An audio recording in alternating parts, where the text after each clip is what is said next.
Whether you had a good year or a bad year, I have good and bad news for you. The good news is tomorrow's a new day. The bad news is if you, the today version of you, doesn't change one thing about you today, tomorrow is going to be the same over and over and over again. See, I tell you today because the message I'm going to cover with you today is to show you how to crack the code to one of your own limiting beliefs that's been holding you back from living the life that you want to live. What's so interesting with so many people that I mentor, I sat down with somebody yesterday going through their business plan, and after an hour and a half of conversation with this grown man who's a successful individual, but he's been plateauing at a level, it took us an hour and a half away until there was an emotional breakdown, and the conversation was about a deep, deep limiting beliefs. It's one limiting beliefs that was holding this man back, and he had to address it. And there's only one person that can crack the code to your limiting belief, and that's you. I'll show you the system, but only one person can do something about it. So you can either live this life for another 40, 50, 60, 70 years, however long you're gonna live, and just be the same thing all over again, another year all over again, another all over again, or you can make the decision to say, I want to live the life, the full capacity life of me. I don't want to crack this code. Simple as that. So we're gonna go through that here together. So how to break the curse of your limiting beliefs. Few things you got to know about life, right? We got issues with faith that we struggle with.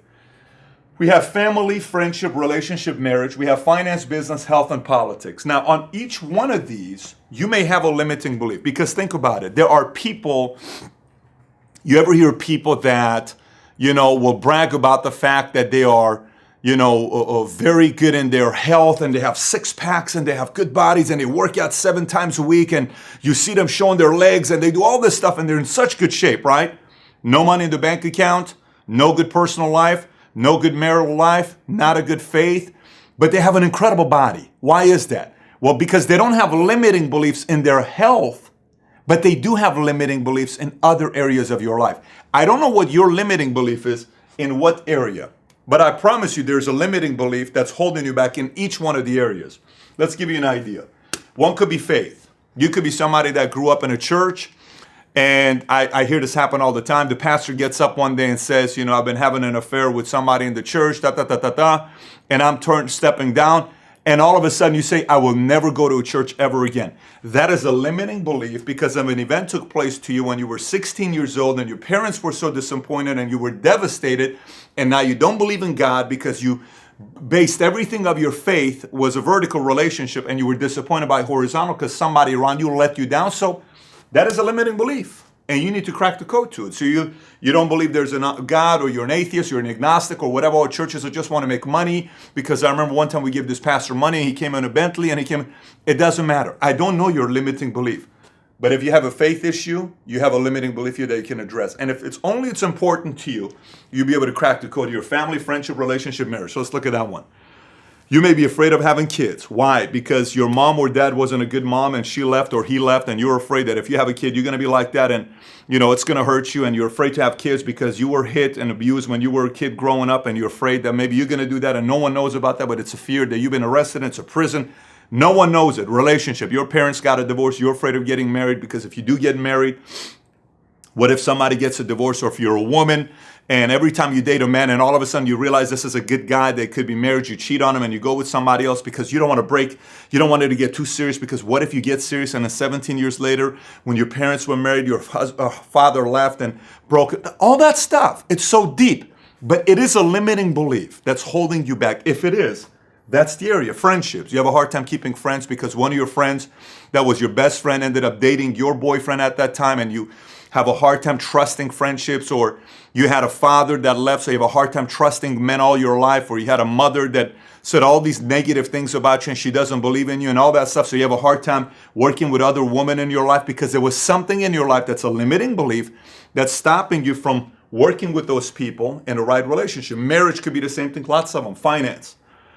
You grew up in a family where your father worked very hard and all of a sudden he lost everything that he had. He was devastated, lived in 3 different homes. So you think money sucks and anybody that works that hard should have stayed home. Why did my dad work? That's a limiting belief. You think money's terrible. You have a family that you grew up poor and you saw your mom and dad struggle over money. So you're afraid of money, your scarcity. Every time you go, you think you're going to lose everything you have. So you hoard all your money, you cover all your money because that's a limiting belief that you've been living with for a while. And unless you crack the code, you're going to live with that forever. Money. So you either don't deserve it, you make $180,000 a year, but you really only think you're 60, so you're being overpaid. So you take that 120 that you're making and you waste it on cars, jewelry, everything, and 3 years later you lose everything again. Because your limiting belief is a 60. Man, I'm getting overpaid. These people don't even know I'm not worth 180. There is a limiting belief problem there. Another one is health, right? You grew up in a family. People generally didn't take care of their health, so you kind of will eat whatever it is, cheesecake, sweets, late night, you don't work out, you don't exercise, your parents didn't work out, nobody exercised, somebody did, somebody got hurt, exercise is not good, all this other stuff, so you don't exercise. Politics, you hate Republicans because your parents hate Republicans. Because a president that was a president 28 years ago that did one law or one thing that they changed, and your father says, I hate Ronald Reagan because Ronald Reagan wasn't fair to immigrants. He's the worst president of all time. We're not Republicans in my family. So my family, we're Hispanic, we're Democrats. We're African American, we're Democrats. We're Middle Eastern, we're Democrats. That's what we are. Or, I grew up in a family and I saw my mom or my dad, they were on welfare all the time, always Section 8, taking advantage of everything. And, they weren't really working. They could have worked. I cannot stand the communistic system. I hate everything about communism because everybody abuses the system to get money. I just cannot stand that. I don't want to have anything to do with Democrats because I'm a Republican. Or you grew up in a family that there was so much fight about politics, you don't even want to talk about politics because you're afraid of it. There is a limiting belief with something to do with politics to you. If you don't have that challenge, don't worry about it. But if you do, there's a limiting belief. And what is it? You got to crack the code in that if it's important to you. So now, the challenge with limiting beliefs is this. Most of the time, there is the real truth, right? The real truth of whatever one of these beliefs that you may have. And then there is your truth. Your truth is not the real truth. Your truth is what you have been self-sabotaging yourself. You've been self-sabotaging yourself all your life. That has become a truth, but it's not the truth. It is your truth. If you keep telling yourself a lie over and over and over and over and over again, you could believe that lie. But it's true to you, even though it's a lie in reality. If I tell myself 2 plus 2, the real answer is 4, but I say 2 plus 2 is 7, and I keep saying that for 20, 30 years, guess what? I really believe 2 plus 2 is 7, but it's not the real truth. So what does this mean to you? So what is your truth about money? You got to write it down. What is your truth about business? You think businessmen are all greedy? Well, you're never going to have money. You're never going to have money. You think rich people are rich because they took advantage of somebody else? If you really believe that, you're never going to have money. If you think all men cheat, men are going to cheat in your life. If you keep thinking all men cheat. If you think, women are this, you're not going to find that girl. Unless if you crack that code and stop self-sabotaging yourself and hurting yourself on the way you view life. Now let's continue. If I went too fast, you can watch this again, okay? So now, next, limiting belief statements. Typically, a limiting belief statement is a very simple statement that you make. You'll typically say something like, I can't do X because of Y. I can't get married because my parents, I can't become a millionaire because all rich people suck. I can't go out there and do this because of Limiting belief statement. Another one is, I'm not good enough, right? I don't believe in God. I don't believe in marriage really exists. I don't believe in, keeping a strong diet. I think you should eat everything. I don't believe in having my finances in order. I don't believe in saving because you live once, so you should spend all your money because that's what your family did. You should spend all your money because you don't believe in that, right? I don't need anyone's help. That's a very big limiting belief. People that think, I don't need anybody's help. I'm a girl. I don't need a man in my life. I don't need anybody's help. Yeah, you're probably not going to find a man that wants to stay married to you because he wants to feel needed. I'm a guy. I don't need any woman's help. I'm on mine. You're probably not going to find a woman that is going to stay with you because she also wants to feel needed. I don't need anybody's help in business. I can do it all on my own. You're probably not going to find people that want to be in business with you. I don't need it. It doesn't matter. If you have a statement, they say, I don't need anyone's help. That's a limiting belief. Another one, it's not my fault. A limiting belief, it's not I didn't do it. He did it. She did it. It's not my fault. It's my wife's, her husband, my mom, my dad, my brother, my sister. I had a conversation with somebody on a conference call.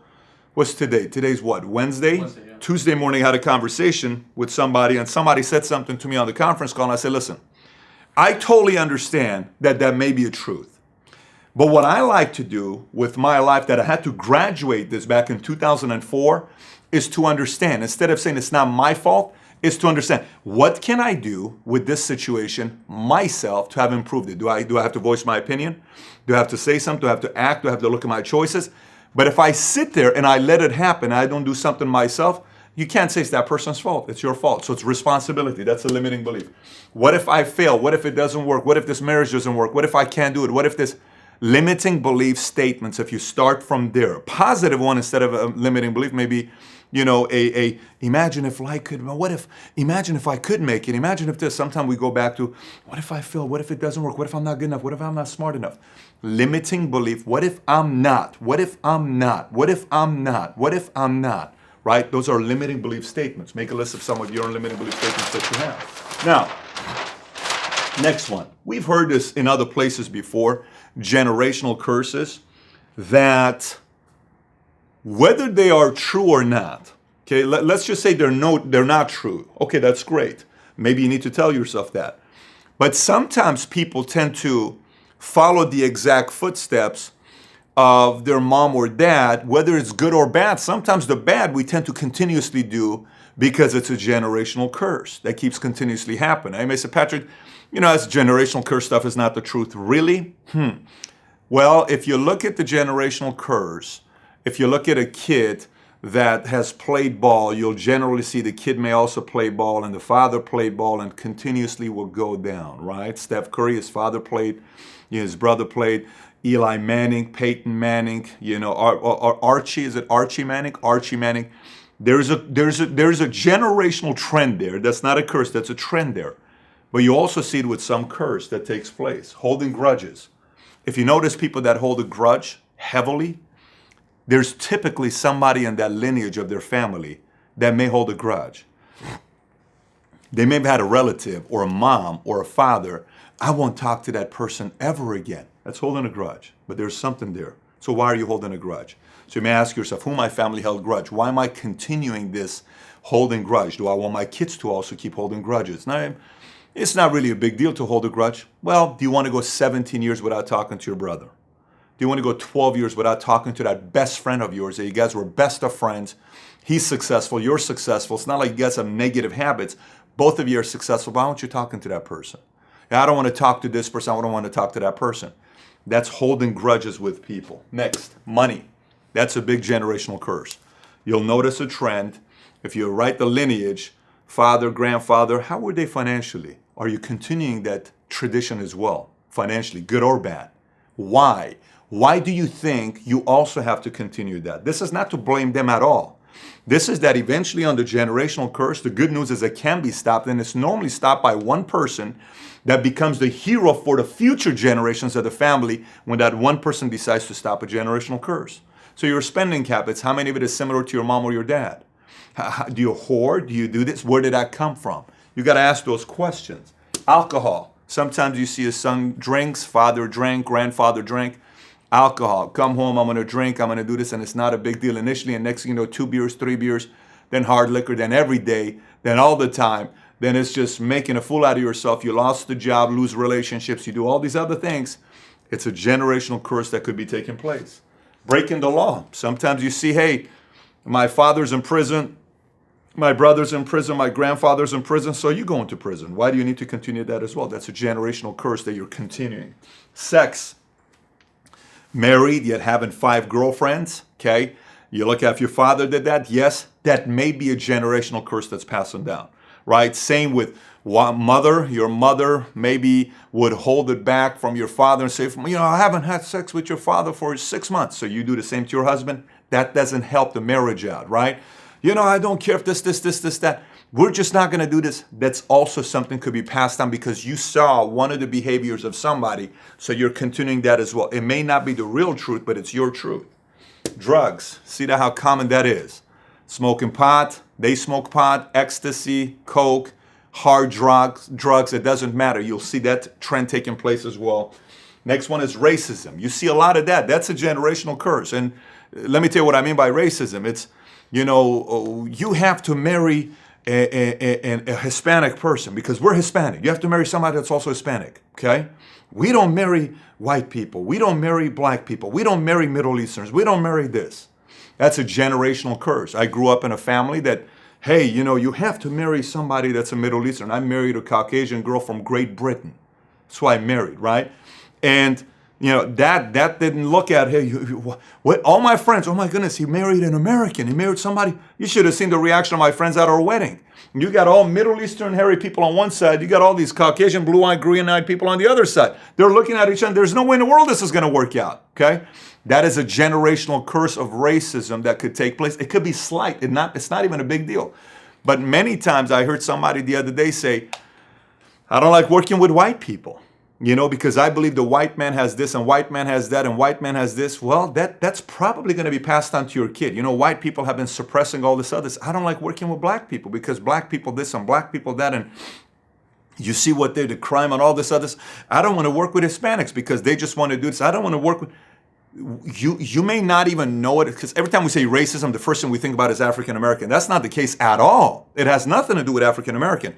It has to do with a complete different thing that you may have. I grew up, you look at the Russians, Turkish, all religions. Oh, you don't marry this religion, you don't marry that. That a part of that has to do with racism, and then obviously abuse. And we're talking about abuse, tongue.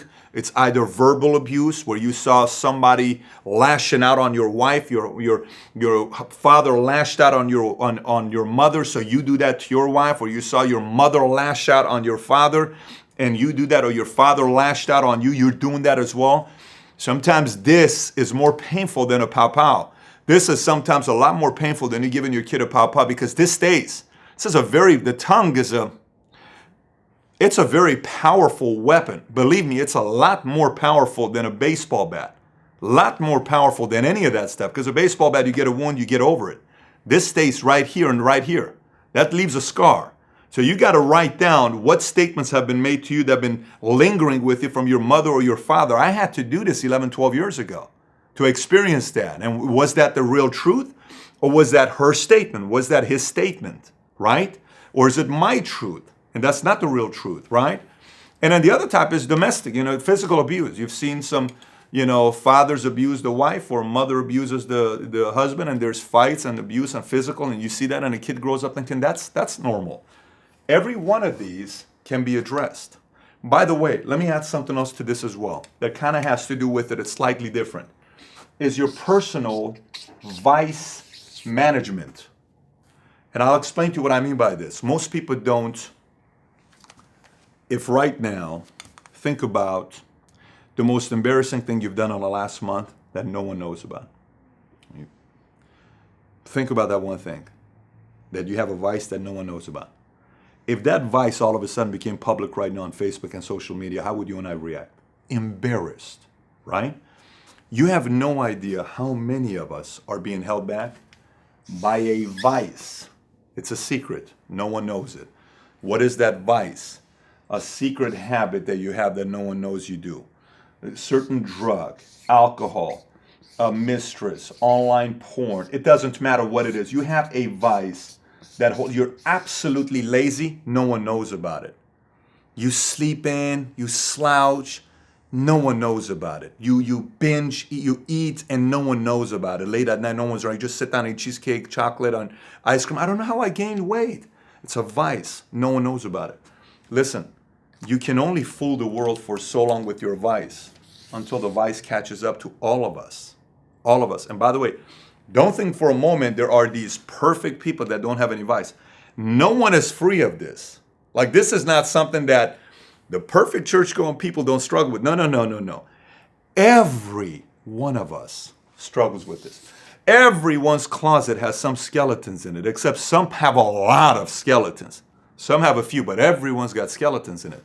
The sooner you address your vice and you drop those two vice or one you're dealing with, it kind of sets you free a little bit more to get away from a curse that's holding you back.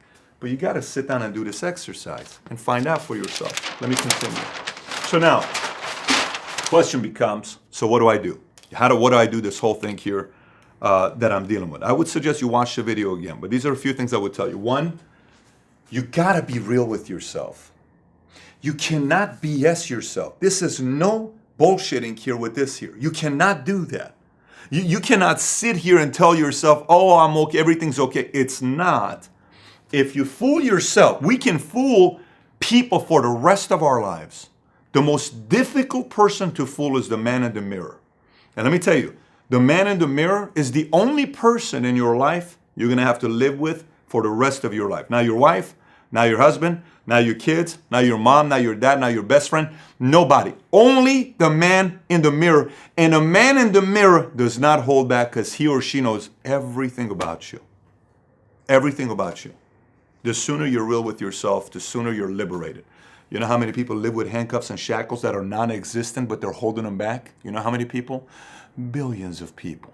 These are non-existent, imaginary handcuffs and shackles simply because we don't want to be real with ourselves and say, I have some issues I got to address, man. I got to work on some of these issues that I'm getting.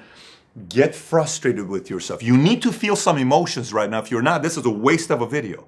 You need to get frustrated with yourself. You need to get emotional with yourself. You need to cry possibly. You need to feel the pain. Those things need to happen. There is no intention of this you really need to feel that emotion in your belly while you're going through this. There's got to be some annoyance, some emotional, some pain, some frustration being felt. That's number one. First things first. Second thing, take a time out. When I say time out, I'm not talking 2 weeks off, a week off, or a weekend off. You need a day away from everybody. Turn this damn thing off sometimes, right? Take a day and turn this thing off. Everything, not just notifications. Turn it off. Get away. Sit down. A timeout with you and you. Now, I'm not talking spouse or anybody. You. The only person that you got to figure out to crack the code with is you. Get away from everybody. Number one, no BS. Number two, take your time out. Number three, go on the website. I had to go through these questions 11 years ago, 12 years ago. And I've talked about this over and over and over again. Go take the Ultimate Self-Discovery Questionnaire. It's free. You don't pay for it. It is free. It's on my website. Link will be here. If it's not here, go on my website, patrickbetdavid.com. Take the Ultimate Self-Discovery Questionnaire. Let me just put it to you this way. I launched this questionnaire a few months ago. The first 3 months, 300 people took it. Do you know how many people have taken the last 2 months? 26,000, 25,000 and change have taken it the last 2 months from 130 countries. And if I showed you the amount of emails we're getting with emotional emails, you'd be amazed by it. But go take that questionnaire with your time out. Get emotional, get frustrated. Last one, the book. Go get the 25 Laws for Doing Impossible. Here's a copy of it. Look, I don't make money on these things. I may make $1 or $2 on these books. I'm not selling this book to make a living. I run a financial firm. Half these videos, listen, we had somebody from Facebook that came today. People are sneaking up in our office right now, left and right. Every day, people are coming from Korea, from other parts of the world that are wanting to come and visit us just to sit down and talk business. Malaysia, Dubai, South America, they're just coming here. They're finding out our address and they're just coming and visiting us. I run a financial firm. I don't need to make another $1 or $2 on a book. But this book is a simple book I'm recommending to you. I wrote this book, 25 Laws for Doing the Impossible. The reason why this goes with this is because you got 3 phases you need to go through. Number 1, you got to recreate yourself. Number 2, you got to identify your cause. Number 3, you got to go make history. Specific, it's in this book. You can buy it on Amazon, Barnes & Noble. It's all over the place. You can find it. Go get the book. So 1, no BS, be real. 2, take a time out. 3, Ultimate Self-Discovery Questionnaire. 4, read that book. You can read it in one sitting. And 5, once you go through that, make a big, bold move. Shock everybody. Change the look of your eyes. Let people see a new set of eyes because you have finally faced yourself and you've addressed your curse, you've addressed your vice, you've addressed your issues. You are no longer embarrassed of yourself. You no longer have nothing to hide. You have broken the handcuffs and shackles. You're free. You are free. And guess what? The good news is tomorrow is a new day. And guess what else is the good news?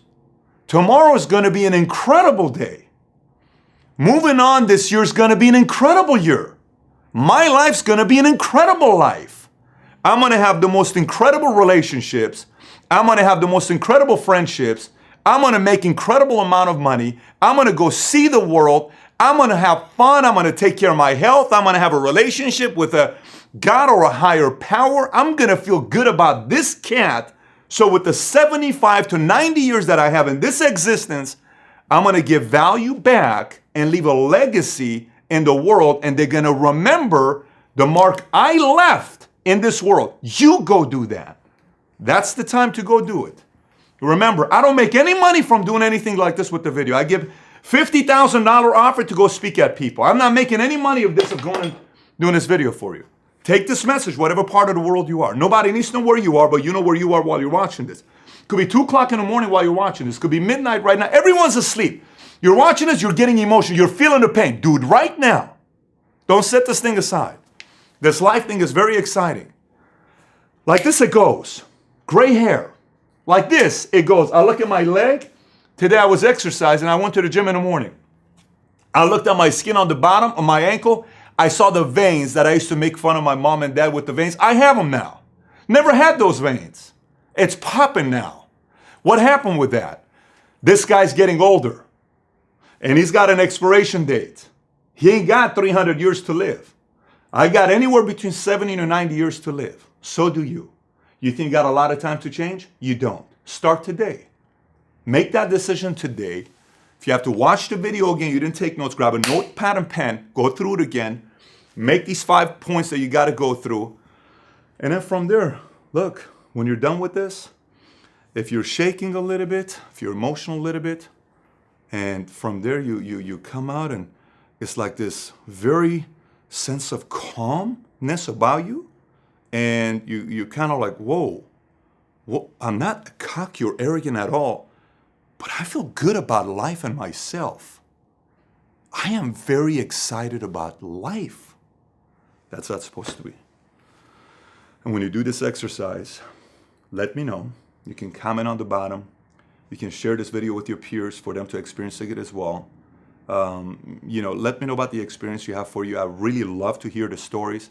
I get tens of thousands of messages now on Facebook, so I can't get back to everybody. But if you comment on the bottom, I'll generally be able to see it. You can comment on the website, Facebook, video, YouTube, wherever it's at. Or you can send private messages to us on Facebook, and we'll be able to hear that as well. Anyways, thanks for watching, and go make that bold move in your life.